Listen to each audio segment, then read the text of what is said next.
अब आते हैं हम लोग नेक्स्ट एक्सरसाइज 2.3 में। इसमें हम लोग को रिमाइंडर एंड फैक्टर चेक करना है कि रिमाइंडर इसका क्या होगा या फैक्टर क्या होगा।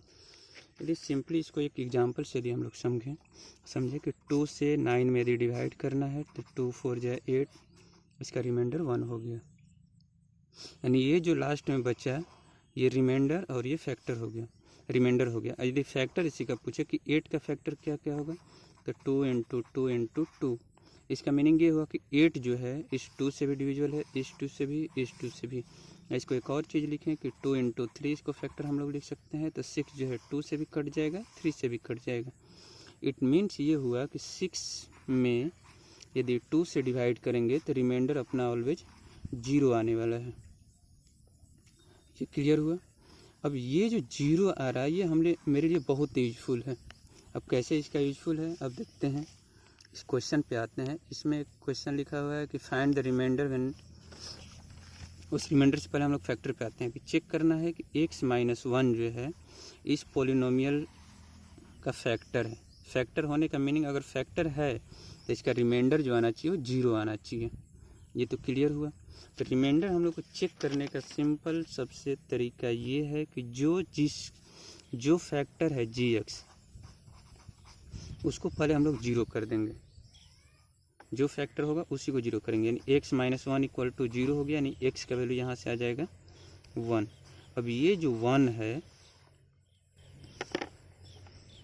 x इक्वल टू 1, अब इसको हम लोग को इक्वेशन में ले जा करके चेक करना है। जैसे कि एक्सरसाइज हम लोग 2.2 में जस्ट अभी चेक किए थे, से पहला ही क्वेश्चन में कि find the value of px at x equal to 4। x equal to 4 पे सिंपली हम लोग वैल्यू पुट कर दिए थे x इक्वल टू 4 पे, और जो वैल्यू आ गया था लास्ट, सेम वही प्रोसेस यहाँ पर भी अप्लाई करेंगे हम लोग कि x इक्वल टू 1 यहाँ आ गया है ऑलरेडी। जो x का वैल्यू आया वह x अब हम लोग ला करके पॉलिनोमियल में इस px जो पॉलिनोमियल है वहाँ पे पुट कर देंगे। तो अपना जो पॉलिनोमियल है इसमें हम लोग को पुट करना है x इक्वल टू 1। तो p1 का वैल्यू हम लोग को फाइंड आउट करना है। इट मीन सिंपली यही हुआ, यानी x क्यूब है पहला, यानी 1 का क्यूब माइनस 23 इंटू 1 का square plus 142 into 1 minus 120। Clear हो गया। अब इसको हम लोग थोड़ा सा सिंप्लीफाई यदि कर लेते हैं तो 1 का क्यूब 1 माइनस 23 इंटू 1 का स्क्वायर 1 ही रह जाएगा, प्लस ये 142 को 1 से मल्टीप्लाई करेंगे 142 हो जाएगा, माइनस ये 120।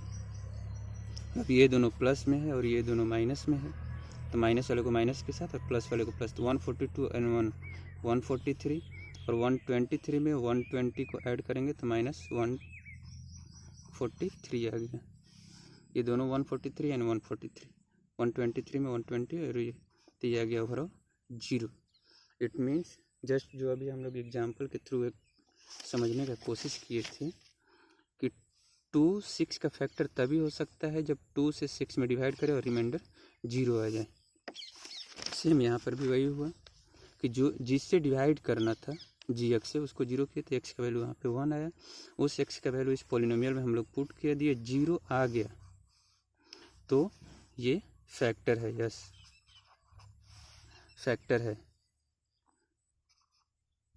Factor of px। इसको हम लिख सकते हैं कि gx is factor of px। यदि 0 नहीं आया होता तो फैक्टर नहीं होता। 0 नहीं आता तो क्या होता, तो जो 0 के अलावा कोई भी वैल्यू यहाँ पे बचता है तो वो उसका रिमाइंडर हो जाएगा। 0 के अलावा 1 2 3 4 कुछ भी वैल्यू यहाँ पे बचता तो उसका रिमाइंडर होता। जैसे कि ये क्वेश्चन था, इसी क्वेश्चन को हम लोग देख लेते हैं कि 3x minus 4 x equal to 4 पे वैल्यू निकालना था। x इक्वल टू 4 पे वैल्यू पुट किए।